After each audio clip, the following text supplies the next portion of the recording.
Wanna know how to max out dodge or counter skills in Dragon Ball Z Dokkan battle?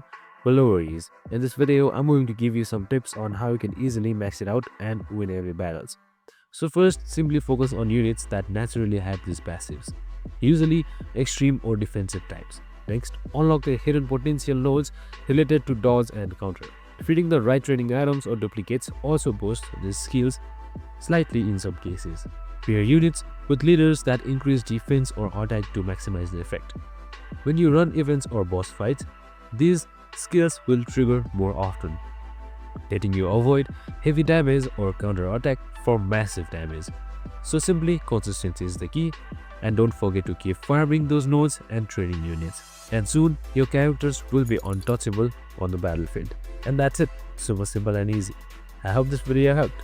If it did, make sure to like, subscribe and tune in with us for more of these videos. See you in the next one.